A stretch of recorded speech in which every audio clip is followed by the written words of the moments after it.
What is up guys? Today we're continuing our top 5 videos with the top lane. Now honestly top is a little weird right now. You have a really big mix between tanks and carries, but the thing that is pretty much always the same is the meta of this whole TP. Now your aim is normally to try win your lane, create pressure, and then TP to fights around the map and help snowball the game. Now remember, this list is about the top champions right now in my opinion and how you win games with them, and by no means are they the only champions you could play. So at number 5 we have Lulu, and I kind of wanted to put her higher up the list, but the fact that she really falls back into being a utility champion late game made it hard. Now don't get me wrong, Lulu can carry, but it's just not as easy to do it by yourself. She's a great lane bully, she's hard to shut down, she has good damage throughout the game and an absolute ton of utility with her polymorph, shield, slows and her ultimate as well.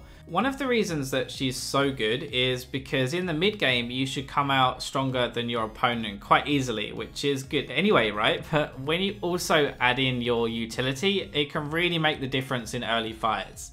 To show you what I mean, think of a Ryze, right? A Ryze is going to do a lot of damage, but with Lulu you can polymorph, you can use your ult on teammates, and so she kind of helps her team do better while killing people as well.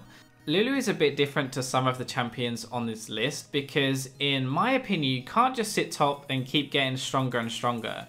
Now in my opinion you want to be looking to TP and fight and snowball the game from these early fights that you're creating. Diving is also really easy on Lulu and it's pretty deadly at lower elos. So if you just say to your team, hey you guys, you push that wave and then you come mid and we're gonna dive, most likely the enemy team won't react in time and your ultimate will allow you to dive successfully, secure a few kills and take towers before anyone shows up.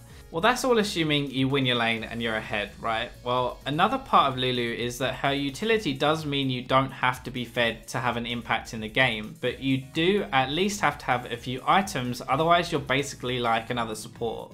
Item wise, you kind of just want to build her like any other mid laner, but your build order is more what will change game to game.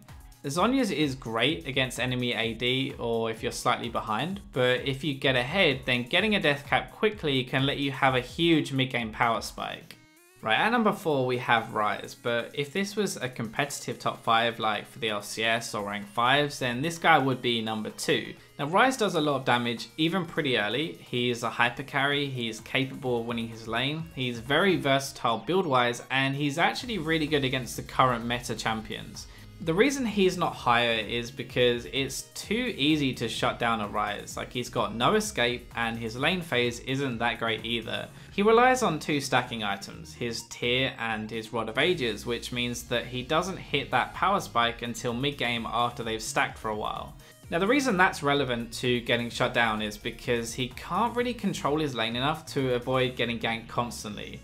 So he's probably going to be slightly behind or ahead in lane, which means it's not dangerous for the enemy jungler to come top, and if you do start to lose hard, then he's the easiest person to dive and seriously crush.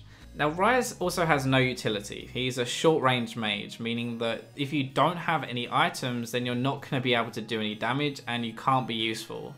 So those are his only negatives though, it's just those 2 things. Apart from that, he scales very hard, he destroys AD carries, and he's very tough to play against if he gets ahead.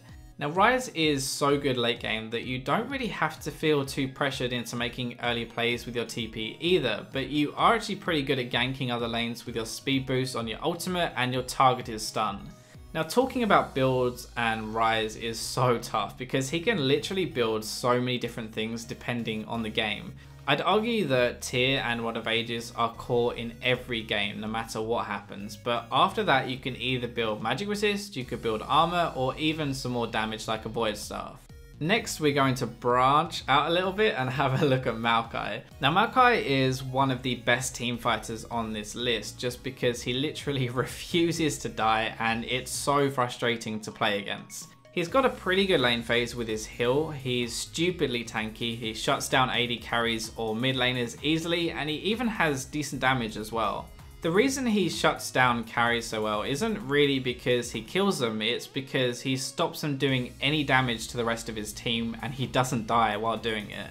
Now say Maokai jumps on you when you're playing an Orianna or a Lucian for example, you can't just run through him, but it will take you forever to kill him, and that's the problem right there. Now he probably would have been a little higher on this list if his ultimate wasn't changed recently as well. If you didn't know, they've added a duration on his ultimate now, and it means he can't last as long in teamfights, and if he uses it too early then it's actually going to really hurt him. So being a team fighter, Maokai obviously excels at early dragon fights, and you should try TP down or even walk down to secure objectives and get your team ahead.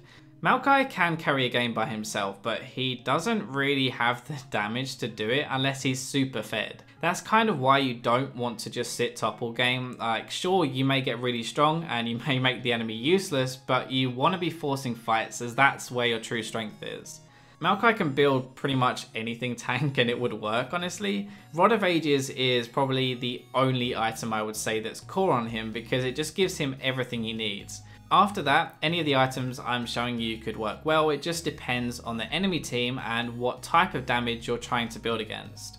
Next up on this list is someone who isn't really seen in the competitive scene a lot, but I still honestly think she is one of the best top laners in general for solo queue.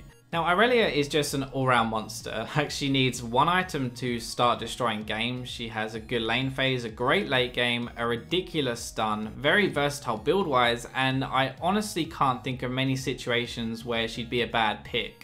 One of the biggest things that keeps making me rate her so highly in these videos is that she only needs that Triforce to take over games. It just synergizes so well with her, especially that Sheen, and if she gets behind, once she gets that, she can often just outplay and make a comeback. This is obviously really good for solo queue, right? Because, well, sometimes you're going to get camped, right? It happens to everyone, but it's very hard to make an Irelia completely useless, and that's dangerous for the enemy team. I like to think of Irelia as an anti-carry. She excels at destroying the AP or AD because she does a ton of damage, is pretty hard to kill while she's on top of you, has a stupidly long stun and even a gap closer. Just to put that into perspective, late game she can probably stun an AD carry and kill him before the stun wears out. Like, how do you outplay that? Well, honestly you don't really, and that's why Irelia is so good. Another thing about her is that you can switch your playstyle up depending on what's needed. Now if you go tanky then you're a great team fighter, but if you go more damage then you're a really good split pusher too. I know some people actually get Blazer and King first on Irelia, but I personally always get a Triforce because it's just so good on her. After that, if you're going to teamfight then you do want to build some defense, and if you're going to split push you just want to build to specifically beat the person you're pushing against.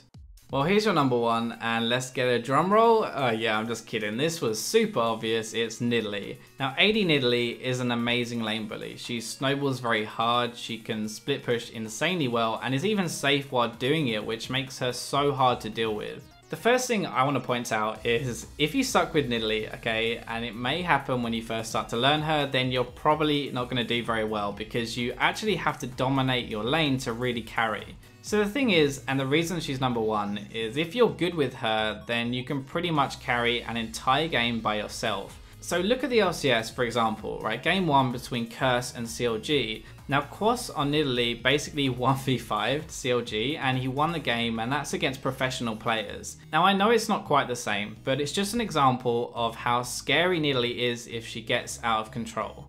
Honestly, Nidalee can pretty much win every lane matchup if she plays it correctly, and so she always has the potential to be strong. The playstyle that makes her number one on this list is to just crush your lane and keep pushing safely. Now this is going to draw mid and jungle attention away from your team, and once you reach a point where you can 1v2 then the game's pretty much over. The biggest problem with Nidalee is that if you do get behind on her then you're basically useless. Like, you have no utility, you don't teamfight that well, and if you can't 1v1 people then you really can't split push either. The only thing that kind of makes up for this is that you can change your builds up to suit the game. You can either go completely ham with like Triforce, Blade, Shiv, or you can just get a bit of damage and then switch to tank and try to frontline for your team if you're losing, or you can do a bit of both. I'm not actually going to go through builds for Nidalee because you can build pretty much anything you like on her, and it's all down to personal preference and what kind of feels right for you. Now there are three others I just want to mention really quickly, and the first is Rumble and Fiora. So these two are probably the two most underrated top laners, if not champions, in the game right now. They're both really strong, and if you play them well, then you have the ability to completely dominate a game. The reason they're not on this list is because they do take time to master, and they're kind of unique playstyles as well.